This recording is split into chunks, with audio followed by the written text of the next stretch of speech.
Hello everyone, welcome to the accounts Guru channel. So बच्चों, अब day 4 का आ गया है सेशन नंबर 2। आई होप कि आपको नेशनल इनकम बहुत अच्छे से समझ आ गया होगा। ये जो पूरे साल आप उस चैप्टर के साथ परेशान रहे कि ऐसे कौन से थ्योरेटिकल क्वेश्चंस होते हैं जो नेशनल इनकम से पूछे जाते हैं, वो सारे डाउट्स आपके क्लियर हो गए होंगे और बहुत बढ़िया तरीके से आपने उस चैप्टर को प्रिपेयर कर लिया होगा। सो बच्चों, अब हम लोग पढ़ने वाले हैं मैं कहूँगी मैक्रो इकोनॉमिक्स का सबसे ईजिएस्ट चैप्टर है हमारा मैक्रो इकोनॉमिक्स का, which is money and banking. और पूरे साल शायद मैक्रो इकोनॉमिक्स में आपने कुछ पढ़ा हो या ना पढ़ा हो, जब भी एग्जाम आते होंगे आपने ये वाला चैप्टर ज़रूर प्रिपेयर किया होगा। सो चलिए स्टार्ट करते हैं इस चैप्टर को और समझते हैं कि ये चैप्टर हमें कौन कौन से इंपॉर्टेंट टॉपिक समझाने वाला है। सो बच्चों, सबसे पहले हम समझेंगे व्हाट इज़ मनी। अब मनी हम सभी जानते हैं और मनी तो एक ऐसी चीज़ है जिसके बिना हम रह ही नहीं सकते। लेकिन जब भी हम ये मनी वर्ड यूज़ करते हैं तो मनी में हम किन चीज़ों को काउंट करते हैं? देखो, अगर मैंने अभी आपसे बोला कि व्हाट इज़ मनी, तो आपके माइंड में तुरंत गांधी जी के नोट आने लगे होंगे और वो जो सिक्के हम लोग इस्तेमाल करते हैं, जो कॉइन्स हम लोग यूज़ करते हैं, वो आपके माइंड में घूम रहे होंगे। बट क्या मनी सिर्फ यही होती है? क्या ये जो पेपर कॉइन्स है और ये जो पेपर करेंसी है और जो कॉइन्स है, आप इसे ही मनी कहते हो? तो मनी को अगर हम कह रहे हैं कि ये पेपर करेंसी और ये हमारे पास कॉइन से मनी है, इनको हमने मनी का स्टेटस दिया कैसे? वो क्या चीज़ है जो इनको मनी की कैटेगरी में प्लेस करती है? सो बच्चे, मनी वो सारी चीज़ें होती है जिसको आप as a medium of exchange इस्तेमाल कर सकते हो। सपोज करो कि आप जैसे मुथूट फाइनेंस है ना। अब मुथूट फाइनेंस आपको पैसे देता है, लेकिन वो पैसे किस चीज़ के बदले में देता है? आपको गोल्ड के बदले में। कल को अगर आपने उनका पैसा उनको नहीं लौटाया तो वो आपके गोल्ड को सेल ऑफ करके अपना पैसा वापस ले सकते हैं। विच मीन्स कि यहाँ पर ये जो गोल्ड था, इसने भी कहीं ना कहीं मनी का काम किया। उस कंपनी ने बिल्कुल मना नहीं किया आपको कि आप उन्हें गोल्ड दो। एट द सेम टाइम ऐसी बहुत सारी चीज़ें होती हैं जिसको हम एज अ मनी इस्तेमाल कर लेते हैं। सो मनी वो सारी चीज़ें होती हैं जो as a medium of exchange इस्तेमाल की जा सकती हों, बट जिसको लॉ सपोर्ट करे वो भी, जिसको हम लीगल टेंडर मनी कहते हैं। हमारे पास मनी दो तरीके की होती है, लीगल टेंडर और नॉन लीगल टेंडर। अब जैसे कि डीमोनेटाइजेशन जब आया तो डीमोनेटाइजेशन ने क्या बताया कि 500 और 1000 के नोट्स को सीज कर दिया गया था, बैन कर दिया गया था, उन्हें नॉन लीगल टेंडर डिक्लेयर कर दिया गया था। तो उसका मतलब क्या था कि लॉ ने उन नोट्स के ऊपर अपना जो सपोर्ट था वो विड्रॉ कर लिया था। तो यहाँ पर आप इस चीज़ को समझिए कि मनी आप किसको कहेंगे? जिसको एक तो लॉ सपोर्ट करे, वो as a medium of exchange इस्तेमाल किया जा सकता हो। बट क्या सिर्फ इतना ही? नहीं, जिसको हम मेजर ऑफ वैल्यू, यानी कि जिसके लिए हमारे पास एक यूनिट हो मेजरमेंट के लिए। अब जब किसी सब्जी वाले भैया के पास जाते हो 1 किलो आलू खरीदने के लिए, तो वो कहता है ना कि 20 रुपये का 1 किलो मिलेगा, तो आप यहाँ पे मेजरमेंट कर पा रहे हो ना। ये बार्टर एक्सचेंज में तो पॉसिबल नहीं था। अब आप सभी लोगों को बार्टर एक्सचेंज के बारे में भी पता होगा कि बार्टर एक्सचेंज का मतलब क्या होता है? कमोडिटी टू कमोडिटी एक्सचेंज, कि भाई आलू के बदले में प्याज बदलने हैं, आटे के बदले में चावल बदलने हैं। बट उस बार्टर एक्सचेंज में बहुत सारी दिक्कतें थी और उसी दिक्कतों को दूर करने के लिए ही मनी का इवोल्यूशन हुआ। तो इवोल्यूशन ऑफ मनी भी स्टेजेस में आया है कि पहले बार्टर एक्सचेंज था, फिर उसके बाद हमारे पास मेटालिक मनी आई, यानी कि मेटल्स को हम लोग एज अ मनी यूज़ करने लग गए। और पेपर करेंसी तो चलो हमारे पास आ ही गई। आज के टाइम पे तो हम लोग ई मनी इस्तेमाल करते हैं। ये जो आप पेटीएम वगैरह इस्तेमाल करते हैं, ये ई मनी है। तो मनी ने अपने आप को इवॉल्व किया है अपने फंक्शंस के बेसिस पर, और वो फंक्शंस क्या है? The medium of exchange, measure of value, store of value and a standard of deferred payment. तो अगर कोई भी चीज़ ये चारों सिचुएशंस को, इन चारों फंक्शंस को परफॉर्म कर देती है, तो उसी चीज़ को हम कह देते हैं मनी। सो क्या लिखा है यहाँ पे? Money is anything that is generally acceptable as a medium of exchange, measure of value, store of value and standard of deferred payment. What is money supply? अब मनी तो समझ लिया, मनी सप्लाई क्या होता है? मनी सप्लाई का मतलब होता है the total stock of money held by the public at a particular point of time, कि हमारी पब्लिक के हाथ में एक पर्टिकुलर पॉइंट ऑफ टाइम पे कितना पैसा है, उसे हम बोलते हैं मनी सप्लाई। विच मीन्स कि वो मनी जिसको आप इस्तेमाल कर रहे हो अपनी इकोनॉमी के अंदर, आपके हाथ में जो पैसा है, उसको हम यहाँ पे बोलते हैं money supply. So it is a stock concept. ये ध्यान रखना है कि एक स्टॉक कॉन्सेप्ट है, क्योंकि जितने भी स्टॉक कॉन्सेप्ट होते हैं, अभी नेशनल इनकम से पढ़ के आए हो, वो कहाँ मेजर किए जाते हैं? पॉइंट ऑफ टाइम पे। क्योंकि ये पर्टिकुलर पॉइंट ऑफ टाइम पे आप इसको मेजर कर रहे हो, इसलिए ये एक स्टॉक कॉन्सेप्ट है। अब इस मनी सप्लाई के कंपोनेंट्स क्या क्या होते हैं, यानी कि जब हम बात करते हैं मनी सप्लाई की तो वहां हम क्या क्या चीजें देख रहे हैं। करेंसी, करेंसी दो फॉर्म में है, पेपर नोट्स है और कॉइन्स है, which is held by the public outside the bank, यानी कि बैंक के अलावा। साथ साथ हम यहाँ पर देखते हैं the net demand deposit of the public with the commercial bank, यानी कि जो पैसा आपने अपने बैंक्स में भी डिपॉजिट कर रखा है कमर्शियल बैंक्स के अंदर, पर डिमांड डिपॉजिट की फॉर्म में, एफडीज हम यहाँ पे इन्वॉल्व नहीं कर रहे हैं, जितनी भी डिमांड डिपॉजिट्स की फॉर्म में भी अगर आपने कमर्शियल बैंक से पैसा जमा करा रखा है वो भी हमारे मनी सप्लाई के अंदर ही आता है। किस तरीके से मनी सप्लाई को हम लोग यहाँ मेजर कर सकते हैं, मेजरमेंट के 4 तरीके हैं, M1, M2, M3, M4, but आपके कोर्स सिर्फ रिस्ट्रिक्टेड है M1 तक, आपको सिर्फ M1 के बारे में पता होना चाहिए। And M1 is the most liquid form of money supply, जिसके अंदर हम क्या इन्वॉल्व करते हैं, C प्लस DD।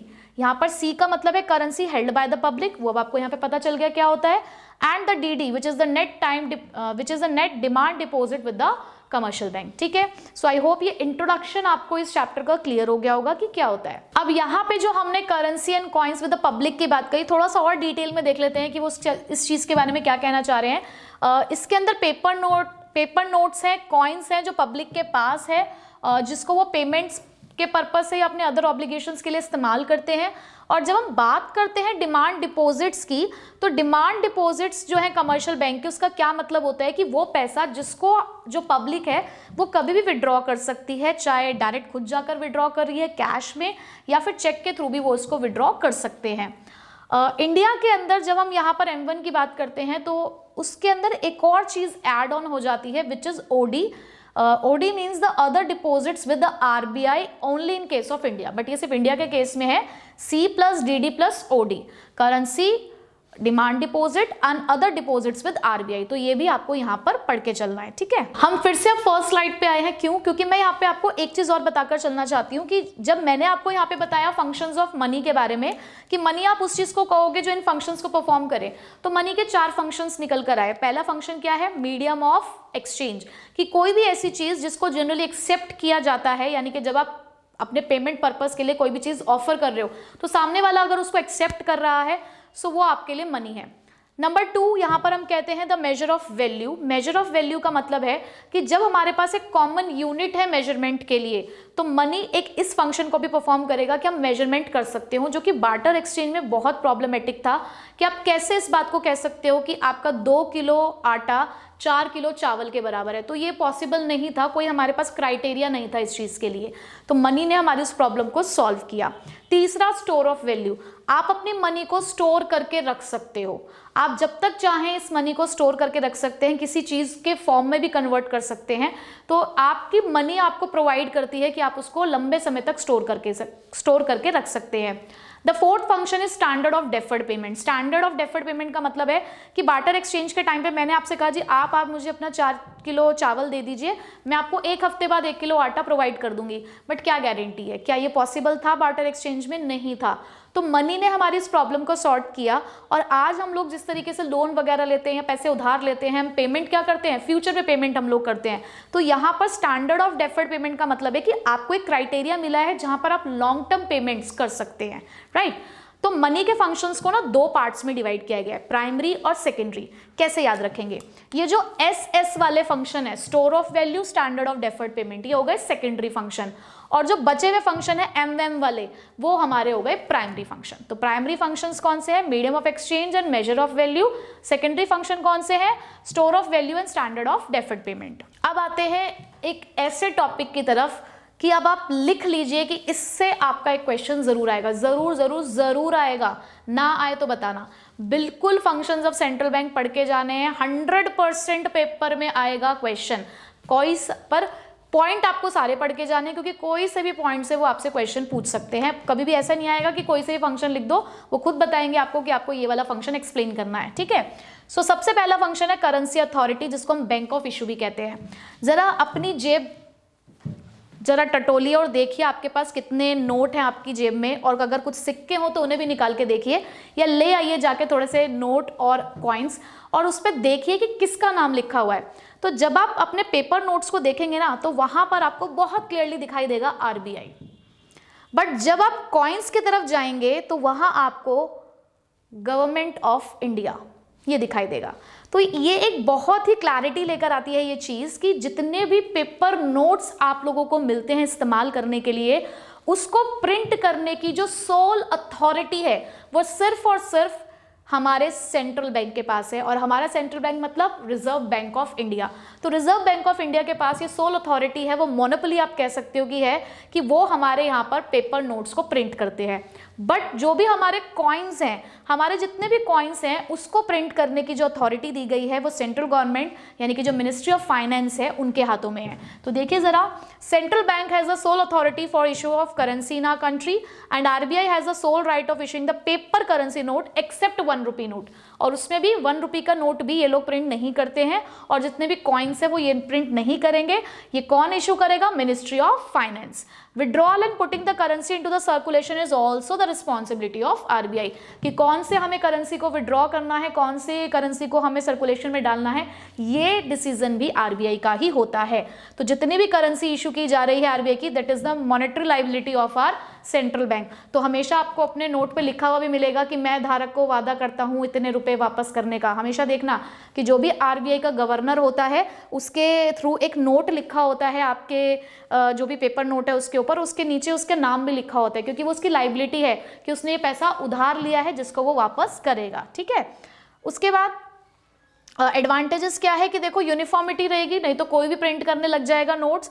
और यहाँ पर सेंट्रल बैंक जो है वो पावर दे रहा है मनी सप्लाई को इन्फ्लुएंस, मतलब मनी सप्लाई को वो इन्फ्लुएंस कर पाएंगे ताकि पब्लिक फेथ बना रहे। At the same time government supervise कर सकती है सेंट्रल बैंक के ऊपर with respect to the issue of notes, और जिससे हमारी करेंसी की जो इंटरनल और एक्सटर्नल वैल्यू है वो मेंटेन रहेगी।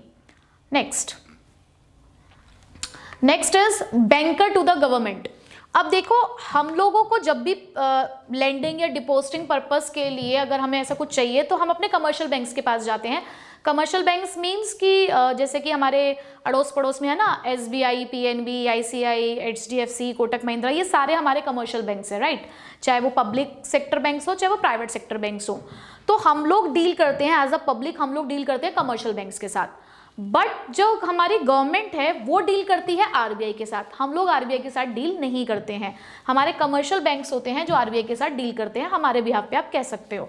तो जो भी सारे फंक्शंस एक कमर्शियल बैंक जनरल पब्लिक के लिए परफॉर्म करता है, वही सारे फंक्शन एक आरबीआई मतलब एक सेंट्रल बैंक अपनी गवर्नमेंट के लिए परफॉर्म करता है। So RBI act as a banker, agent and the financial adviser to the central bank. तो ये 3 रोल प्ले करता है वो अपनी गवर्नमेंट के लिए, बैंकर, एजेंट और फाइनेंशियल एडवाइजर का। जब भी आप इस क्वेश्चन का आंसर लिखें, इस टॉपिक को आप एक्सप्लेन करें, प्लीज पॉइंट्स में लिखें, आपको पूरे नंबर मिलेंगे। आप जितनी अच्छी कोशिश करेंगे पॉइंट्स में लिखने की, आपको उतने ही मार्क्स मिलने के चांसेस हैं। मतलब फुल मार्क्स मिलने के चांसेस ज्यादातर तभी होते हैं जब आप पॉइंट्स में चीजों को लिखते हैं। ठीक है, so government maintain its cash balance, यानी कि गवर्नमेंट अपना कैश बैलेंस मेंटेन करता है जो उसने आरबीआई के पास अपना करंट अकाउंट ओपन करा रखा है उसके अंदर। आरबीआई एक्सेप्ट करता है उनकी रिसीट्स, उनकी पेमेंट करता है, मतलब गवर्नमेंट के बिहाफ पे वो ये सारे काम करता है। उसके अलावा central bank short term credit भी दे देता है कभी कभी गवर्नमेंट को, भाई हमारी गवर्नमेंट को भी पैसों की जरूरत पड़ जाती है तो उनको भी वो ये लोन्स वगैरह प्रोवाइड कर देते हैं शॉर्ट टर्म, और जो उनके ट्रेजरी बिल्स हैं वो उनको डिस्काउंट कर देते हैं। As an agent central bank की रिस्पॉन्सिबिलिटी है उनके पब्लिक डेट को मैनेज करने की, यानी कि एज अ मीडिएटर वो ये काम कर रहा है। उसके अलावा एज अ फाइनेंशियल एडवाइजर कभी भी गवर्नमेंट को इकोनॉमिक, फाइनेंशियल या मॉनेटरी मैटर्स के ऊपर अगर कुछ एडवाइस चाहिए तो वो भी हमारा सेंट्रल बैंक दे देता है। Next, bankers, bank and supervisor. अभी हमारे सभी बैंक्स का दोस्त भी है, ठीक है, उनका सुपरवाइजर भी है, और साथ साथ ये उनके लिए कह सकते हो कि उनका आखिरी एक डूबते को तिनके का सहारा कहते हैं ना, तो ये वो भी है। तो देखो किस तरीके से एक RBI as a guider, as a supervisor, as a friend अपने बैंक्स की हेल्प करता है। तो यहाँ पर आप देखिए कि वो 3 तरीके से हेल्प कर रहा है, custodian of cash reserves and the lender of last resort and the clearing house function.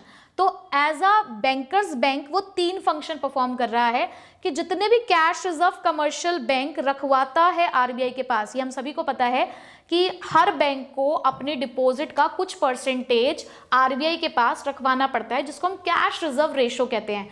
तो आपकी उस कैश रिजर्व को ये अपने पास संभाल के रख रहा है, यानी कि रखवाला है ये आपके उस कैश रिजर्व का। At the same time it also act as a lender of last resort, यानी कि जब तुम थक जाओ, हार जाओ, तुम्हें कहीं से कोई पैसा नहीं मिल रहा, कोई तुम्हें पैसा देके राजी नहीं हो रहा, तो अंत में कमर्शियल बैंक किसके पास आता है? अपने पिताजी यानी कि आरबीआई के पास ही आएगा और उनसे रिक्वेस्ट करेगा कि प्लीज मुझे पैसा दे दीजिए। तो ऐसे में कमर्शियल बैंक्स को पैसा मिलता है अपने आरबीआई से, सेंट्रल बैंक से।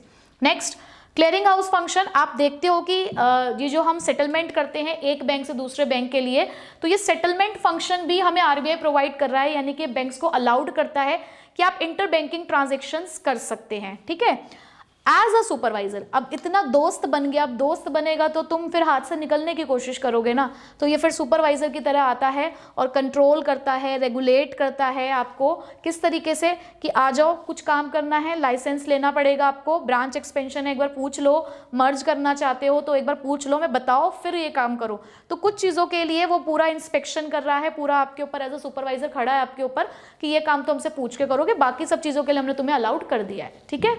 Next, custodian of the foreign exchange reserves. देखो जितने भी फॉरेन एक्सचेंज एक कंट्री अर्न करती है वो सारी उसके सेंट्रल बैंक के पास जमा होती है। तो यहाँ पर जो हमारा बैंक है वो भी ये बहुत अच्छे से परफॉर्म कर रहा है इस फंक्शन को कि जितनी भी फॉरेन एक्सचेंज आती है ये उनको अपने पास बहुत अच्छे से मैनेज करके रखते हैं, उसके लिए कह सकते हो कस्टोडियन, मतलब वही रखवाला है उसका भी। नेक्स्ट, ये है एक बहुत important point which is controller of money supply and credit, और ये वाला टॉपिक जब हम determination of income and employment वाला चैप्टर पढ़ेंगे वहां पर भी आपको देखने को मिलेगा। सो क्या है ये टॉपिक? ये बताता है कि किस तरीके से आरबीआई अपने यहाँ पर मनी सप्लाई को कंट्रोल करता है, कि इन्फ्लेशन आता है, डिफ्लेशन आता है, कई बार आपको दिख रहा है कि मार्केट में बहुत ज़्यादा रेट्स हाई चल रहे हैं या बहुत ज़्यादा रेट्स लो चल रहे हैं, तो ये जो एक ऐसी सिचुएशन है इन्फ्लेशन और डिफ्लेशन की, इसको आरबीआई कैसे कंट्रोल करेगा? उसके हाथ में वो कौन से इंस्ट्रूमेंट है, वो कौन से वेपन्स हैं जिसकी हेल्प से वो ये काम कर सकता है। सो बच्चों देखो जरा, यहां पर हम उसके इंस्ट्रूमेंट्स को दो पार्ट्स में डिवाइड करते हैं, क्वांटिटेटिव और क्वालिटेटिव। क्वांटिटेटिव मतलब जहां पर आप कह सकते हो कि कुछ ऐसे मेजर्स हैं जो आपको क्वांटिटी के टर्म्स में अफेक्ट करेंगे, जहां पर आपको फर्क पड़ेगा, आपके डिपॉजिट का बढ़ना घटना, ये सब चीजें आपको अफेक्ट होंगी। बट क्वालिटेटिव का मतलब होता है कि हम कुछ ऐसे इंस्ट्रूमेंट्स का इस्तेमाल करेंगे जहां पर आपका ये रेट्स फ्लक्चुएट नहीं होंगे, मतलब आपके डिपॉजिट्स पे उस चीज का कोई भी फर्क नहीं पड़ने वाला, ठीक है। तो आप कह सकते हो कि क्वांटिटेटिव है मार पिटाई, आपको बहुत फील होगी। क्वालिटेटिव है सिर्फ बोली वाली बात, यानी कि सिर्फ आपको डांट कर छोड़ा जा रहा है, सिर्फ आपको वार्न करके छोड़ा जा रहा है, ठीक है। सो देखिए, क्वांटिटेटिव में सबसे पहले हम स्टार्ट करते हैं बैंक रेट पे। बैंक रेट का मतलब क्या होता है? बैंक रेट वो रेट है जिस रेट पर सेंट्रल बैंक कमर्शियल बैंक को मनी लेंड करता है लॉन्ग टर्म पर्पस के लिए। ध्यान से समझिएगा, बैंक रेट वो रेट है जिस रेट पे सेंट्रल बैंक कमर्शियल बैंक को पैसा देता है लंबे समय के लिए, और जब इन्फ्लेशन का टाइम आता है तो इस बैंक रेट को इंक्रीज कर दिया जाता है। क्यों? सिंपल सी बात है कि ये वो रेट है जिस रेट पे कमर्शियल बैंक को पैसा उधार मिल रहा है सेंट्रल बैंक से। अब अगर बैंक रेट बढ़ गया तो कमर्शियल बैंक को सेंट्रल बैंक से पैसा लेना महंगा पड़ेगा। अब वो क्या करेगा कि जब वो पब्लिक को पैसा उधार देगा तो क्योंकि उसको पीछे से पैसा महंगा मिल रहा है तो वो भी तो अपने रेट ऑफ इंटरेस्ट बढ़ा देगा पब्लिक के लिए। अब पब्लिक के लिए रेट ऑफ इंटरेस्ट बढ़ गया तो पब्लिक क्या करेगी? रेसिस्ट करेगी, यानी कि वो कोशिश करेगी कि सिर्फ जो उसके इंपॉर्टेंट मैटर्स हैं उन्हीं सब चीज़ों के लिए वो लोन ले। अब इन्फ्लेशन में ना एक ही काम करना होता है, हमें बेसिकली इन्फ्लेशन में खर्चों को कम करना है, क्योंकि आप प्राइसेस क्यों बढ़ रही हैं? क्योंकि डिमांड ज़्यादा है। आप डिमांड का मतलब खर्चा ज़्यादा है, तो हमें यहाँ पर इन्फ्लेशन के टाइम पे क्या करना है? लोगों के हाथ से पैसा खींचना है, उनको पैसा नहीं देना, क्योंकि जितना हम उनको पैसा देंगे उतना वो खर्च करेंगे, और जितना वो खर्च करेंगे उतना प्राइसेस बढ़ेंगे, यानी कि इन्फ्लेशन बढ़ेगा। तो इन्फ्लेशन को कंट्रोल करते टाइम हमारे माइंड में एक ये चीज़ रहती है कि हमें लोगों को पैसा कम देना है। तो जब कमर्शियल बैंक इस रेट को इंक्रीज कर देगा, बैंक रेट के बढ़ने की वजह से कमर्शियल बैंक अपने रेट ऑफ इंटरेस्ट इंक्रीज करेगा, तो जनता यानी कि जो पब्लिक है वो कम पैसा उधार लेगी, जिससे जो इकोनॉमी में सर्कुलेशन ऑफ मनी है या मनी सप्लाई है वो क्या होगी? कंट्रोल होना शुरू होगी, और अल्टीमेटली हम इन्फ्लेशन की सिचुएशन को करेक्ट कर पाएंगे। सेम डिफ्लेशन के टाइम पे आप क्या करोगे? रिवर्स कर दोगे, बैंक रेट को कम कर दोगे। अगर आपने यहाँ पे समझ लिया कॉन्सेप्ट तो अब तुम्हें दिक्कत नहीं आएगी, अब तुम अपने आप बना के लिख दोगे, ठीक है। चलो देखो, नेक्स्ट आता है हमारे पास लीगल रिजर्व रेशो।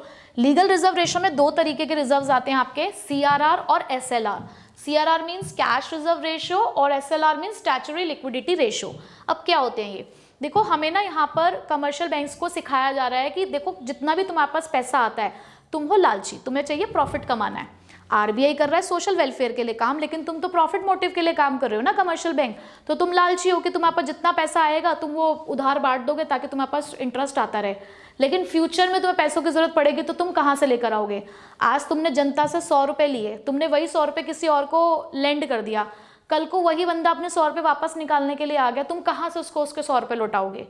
तो ऐसे में सेंट्रल बैंक ने समझाया अपने कमर्शियल बैंक को कि देखो पैसा जोड़ने की आदत डालो, आपको पैसा जोड़ना है। अब समझाया, नहीं समझ में आया तो उन्होंने मैंडेटरी कर दिया कि देखो ये आपको करना ही पड़ेगा कि जब भी आपके पास डिपॉजिट आएगी आप उसका कुछ परसेंटेज, जो परसेंटेज हम आपको बता रहे हैं वो परसेंटेज आपको अपने डिपॉजिट में से निकाल के हमारे पास जमा कराना है। कैसे? सपोज तुम्हारे पास 1 लाख रुपए आए, मैं कहती हूँ 10% आपको अपने पास रखना है, तो आपको 10,000 अपने पास रखना है, 90,000 तुम इस्तेमाल कर लो, ठीक है। बट सिर्फ यही तक नहीं कहा सेंट्रल बैंक ने, उसने कहा कि ये पैसा तो चलो तुमने हमारे पास रखवा दिया, पर इमरजेंसी आई, तुम्हें खुद भी तो पैसों की जरूरत पड़ेगी, पहले हमारे पास आओगे, नहीं, कुछ पैसा तुम्हें अपने पास भी रखना है। तो जो पैसा आप सेंट्रल बैंक के पास रखवा रहे हो वो पैसा हो गया आपका cash reserve ratio, C for central bank, C for cash reserve ratio. लेकिन जो पैसा अपने डिपॉजिट का तुम अपने पास रखते हो अपनी जेब यानी कि self, for your self purpose, S, तो वो पैसा होता है स्टैट्यूटरी लिक्विडिटी रेशो। तो 2 रिजर्व बन रहे हैं, एक अपनी जेब के लिए बन रहा है, एक सेंट्रल बैंक के पास रखवाने के लिए बन रहा है, ठीक है। तो ये चीज आपको ध्यान रखनी है। अब देखिए जरा ध्यान से इसकी definition, it refers to the percentage of net demand and time deposit that commercial banks are legally required to keep as cash reserve with RBI, RBI के पास रखवाना है। बट वहीं पे statutory liquidity ratio is the percentage of net demand and time deposit which commercial banks are legally required to keep, बिल्कुल same दिख रही है definition, बस यहां से अलग होगी, in the form of designated liquid assets, कुछ लिक्विड एसेट्स हमने यहाँ पे डिस्क्राइब किए हैं उसकी फॉर्म में, विद देमसेल्फ, जिसको आपको अपने पास रखना है, ठीक है। तो ये अपने पास रखना है, ये आपको सेंट्रल बैंक के पास रखवाना है। अब इन्फ्लेशन के टाइम पे दोनों ही रेट्स को इंक्रीज कर दिया जाता है ताकि हम रिजर्व ज्यादा मेंटेन करें, पब्लिक को पैसा कम उधार दें, ठीक है। Next, open market operation. Open market operation का मतलब है कि भाई मान लो एक बाजार लग रहा है, हमें क्या करना है, जनता से या तो पैसा लेना है या जनता को पैसा देना है। तो इन्फ्लेशन चल रहा है, तो इन्फ्लेशन के टाइम पे मैं चाहती हूँ कि जितने भी लोगों की जेब में एक्स्ट्रा पैसा है वो सारा पैसा मेरे पास आ जाए। तो ऐसे में मैंने क्या करना है, मैंने अपना सामान बेचना शुरू करना है, सेलिंग ऑफ सिक्योरिटीज करनी है ताकि वो लोग सामान खरीदे और उनका पैसा हमारे पास आ जाए। बट डिफ्लेशन के टाइम पे हम क्या करेंगे, हमें उनको पैसा देना है, तो उनके पास जो सामान है, उनके पास जो सिक्योरिटी है वो हम लोग खरीदना शुरू करेंगे। तो इन्फ्लेशन के टाइम पर होता है सेलिंग ऑफ सिक्योरिटीज, वहीं पे डिफ्लेशन के टाइम पे होता है buying of securities. So open market operation means the buying and selling of government securities और the bonds by the central banks from और टू द कमर्शियल बैंक्स और the public, ठीक है, clear. So sale of securities will reduce the reserves and buying of securities will increase the reserves, okay. Next is repo rate। अभी just हमने bank rate पढ़ा, bank rate के जैसा ही होता है रेपो रेट, जहां पर मैंने आपको ये बताया कि सेंट्रल बैंक कमर्शियल बैंक को पैसे उधार देता है लॉन्ग टर्म पर्पस के लिए। रेपो रेट क्या है कि जहां पे सेंट्रल बैंक कमर्शियल बैंक को पैसा उधार देता है शॉर्ट टर्म पर्पस के लिए, यानी कि शॉर्ट टर्म नीड्स के लिए होता है रेपो रेट। बिल्कुल सेम मीनिंग है, इफेक्ट भी सेम है, सिर्फ ये शॉर्ट टर्म के लिए होता है, वो लॉन्ग टर्म के लिए होता है। उसके बाद reverse repo rate. Repo rate क्या है, जहां पर कमर्शियल बैंक सेंट्रल बैंक को पैसे दे रहा है। अब सेंट्रल बैंक को क्यों पैसे दे रहा है, वो सेंट्रल बैंक को ऐसी क्या जरूरत पड़ी कि उसे कमर्शियल बैंक से पैसा लेना पड़े, उसको कोई जरूरत नहीं पड़ी है। बट यहां पर ये रिवर्स रेपो रेट इसीलिए आया कि कमर्शियल बैंक के हाथ में पैसा होगा तो ये बांटना शुरू कर देगा। तो हमने लालच दिया कमर्शियल बैंक को फिर से, क्योंकि वो तो लालची है, कि भाई देखो तुम्हारे पास अगर सरप्लस मनी है तो ऐसा करो, जो तुम्हारी सरप्लस मनी है वो लोगों को मत बांटो, हमें दे दो, हम तुम्हें उससे ज्यादा रेट ऑफ इंटरेस्ट देंगे। तो तुम्हारे पास जो भी सरप्लस मनी है उस सरप्लस मनी को हमारे पास आके जमा करा दो, हम तुम्हें उसके ऊपर अच्छा खासा इंटरेस्ट दे देंगे। तो इससे क्या होगा, कमर्शियल बैंक के पास कम पैसा बचेगा पब्लिक को देने के लिए, तो अल्टीमेटली अगर इन्फ्लेशन की सिचुएशन है तो वो कंट्रोल हो जाएगी। सो reverse repo rate is the rate at which the commercial banks get for depositing their surplus funds with the central bank। तो वो सेंट्रल बैंक के पास अपना पैसा जमा करा देते हैं। तो इन्फ्लेशन के टाइम पे इस रेट को और बढ़ा दिया जाता है ताकि ज्यादा से ज्यादा कमर्शियल बैंक पैसा जमा करे, बट डिफ्लेशन के टाइम पे इसको कम कर दिया जाता है। ये तो हुए हमारे सारे क्वांटिटेटिव मेजर्स। अब क्वालिटेटिव इंस्ट्रूमेंट्स की अगर मैं बात करूं तो उसमें हमारा मेन एक ही है, मार्जिनल रिक्वायरमेंट। मार्जिनल रिक्वायरमेंट का मतलब होता है the difference between the amount of loan and the value of the mortgage asset. For example कि आप 10 लाख रुपए का लोन लेने के लिए आए, लेकिन बैंक आपसे कहता है कि 10 लाख के बदले में 12 लाख की सिक्योरिटी देनी पड़ेगी, तो 2 लाख का डिफरेंस है, यानी कि 20%। अगर इन्फ्लेशन की सिचुएशन है, अब ऐसे में बैंक कहता है कि 10 लाख का लोन लेने आओगे, 14 लाख की सिक्योरिटी देनी होगी, 40% कर दिया, तो तुम क्या जाओगे ऐसे में? कल को वो कह दे कि 50% का गैप देंगे हम। तो मार्जिनल रिक्वायरमेंट में क्या है कि यहाँ पर हम डिफरेंस क्रिएट कर देते हैं कि कितना हम आपको लोन देंगे, हम मना नहीं कर रहे, लोन ले लो हमसे, बट यहाँ पे हमारी रिक्वायरमेंट बदल गई है अब, ठीक है। तो marginal requirement is a difference between the amount of loan and the market value offered by the borrower against the loan, ठीक है। Next, the last topic of this chapter, credit creation. अब क्रेडिट क्रिएशन कहीं ना कहीं मैंने आपको समझा दिया है थोड़ा सा अपने एक एग्जाम्पल के थ्रू। देखो, हम कहते हैं कि बैंक हमें पैसा देता है, तो बैंक को फायदा क्या होता है? सिर्फ क्या एक रेट ऑफ इंटरेस्ट का फायदा है, या बैंक के पास इतना पैसा आता कहाँ से है? बैंक पैसे से पैसा कमाता है, बैंक को ना उस पैसे का इस्तेमाल करना आता है कि हमारा ही पैसा हमें ही देता है वो। तो बैंक की एक प्रोसेस है जिसे हम मनी क्रिएशन या क्रेडिट क्रिएशन कहते हैं। तो क्रेडिट क्रिएशन कैसा होता है उसके लिए हमें एक अजम्पशन यहाँ पर समझनी होगी, क्योंकि देखो कोई भी चीज़ जब हम इस तरीके की चीज़ें पढ़ते हैं, कोई भी प्रोसेस होता है या कोई भी लॉ होता है, तो कुछ चीज़ों को हमें कांस्टेंट लेकर चलना है, कुछ चीज़ों को हमें एज्यूम करके चलना होता है। तो इस चीज़ को समझने के लिए हमारी अजम्पशन ये है कि हम ये मानकर चल रहे हैं कि फिलहाल हमने बैंक में 1000 रुपये जमा कराए हैं और हमारी जो LRR चल रही है, यानी कि CRR और SLR, वो 20% चल रही है। इसका मतलब अगर 1000 रुपये जमा कराए हैं बैंक के पास, तो बैंक को 20% 200 रुपये रखने हैं रिजर्व में, 800 रुपये उसके पास हैं इस्तेमाल करने के लिए, ठीक है। अच्छा, किस प्रिंसिपल पे हम इसको यूज करेंगे? कि जितनी भी ट्रांजेक्शन्स है वो हम बैंक के थ्रू करते हैं, और एक बैंक का एग्जांपल मैं आपको दूंगी जिससे हम पूरे बैंकिंग सिस्टम को यहाँ पर समझ रहे हैं। तो जरा इस प्रोसेस को आप ध्यान से समझते हैं कि सपोज करो किसी ने 1000 रुपये जमा कराए और 20% हमारा LRR है, तो इसका मतलब है कि सीधा सीधा कि हमने रिजर्व रखा है 800 रुपये हमारे पास हैं यूज करने के लिए। तो अब क्योंकि जो बोरोवर होता है वो अगर अपना इंटायर अमाउंट यहाँ पर ले भी लेता है और पेमेंट करता है 800 रुपये से, तो जितनी भी आपकी ट्रांजेक्शन्स होंगी वो बैंक के थ्रू ही हो रही होंगी। अब जैसे कि सपोज करो कि बैंक ने 800 रुपये किसी सेकेंड पार्टी को लेंड कर दिए, यानी कि उधार दे दिए। अब यहाँ पर हम कह रहे हैं कि सारी ट्रांजेक्शन बैंक के थ्रू होते, तो फिर से 800 रुपये बैंक पे जमा हुए, फिर उसको 20% रखा गया, 160 रखा गया और 640 इस्तेमाल किया गया। फिर आगे वो 640 एक इनिशियल डिपॉजिट बने, फिर उसका 20% रखा गया, फिर उसका 80% इस्तेमाल किया गया। ये प्रोसेस तब तक चलती रहती है जब तक आपकी इनिशियल डिपॉजिट जीरो नहीं हो जाती। तो यही चीज है कि बैंक क्या कर रहा है, आप ही के पैसे से पैसा कमा रहा है। अब मैम कितने टाइम्स तक ये चीज चल रही होगी, कब तक चलेगी, कैसे पता चलेगा? तो हमारे पास यहाँ पर एक फॉर्मूला होता है ये जानने का कि कितने अमाउंट से मनी क्रिएशन हुआ। तो अगर मैं मनी क्रिएशन जानना चाहती हूँ कि कितने टाइम्स हमारी मनी मल्टीप्लाई हुई, तो उसके लिए एक फॉर्मूला है 1 में LRR। जैसे कि इस वाले एग्जाम्पल के अंदर हमारी LRR थी 20%, ठीक है। तो अब यहाँ पे आप परसेंटेज का साइन हटाओगे, 100 ऊपर जाएगा, 20 नीचे है, तो इसका मतलब है कि आपकी मनी 5 टाइम्स मल्टीप्लाई हुई होगी। मतलब कि आपके 1000 रुपये 5000 की तरह बैंक ने इस्तेमाल किए, ठीक है। तो इस फॉर्मूले का इस्तेमाल करके आप ये पता लगा सकते हो कि कितने टाइम्स आपकी मनी मल्टीप्लाई हुई है, ठीक है।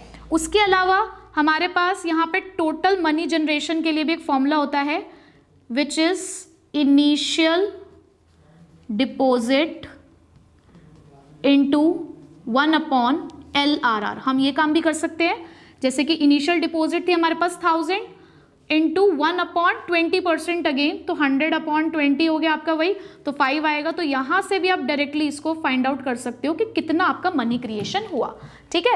तो मनी एंड बैंकिंग के अंदर सिर्फ इतना ही आपको पढ़ना है, जो इंपॉर्टेंट टॉपिक्स हैं वो मैंने आपको बता दिए हैं। आई होप बहुत इंटरेस्टिंग लगा होगा आपको ये चैप्टर। IED की बोरियत से हट के कहीं ना कहीं प्रैक्टिकल चैप्टर जब आप पढ़ रहे हैं तो आपको मज़ा ज़रूर आया होगा। सो आज के इस सेशन को यहीं पे ख़त्म करते हैं और इसी के साथ हमारा आज जो डे 4 का टारगेट था वो भी हमारा हुआ कंप्लीट।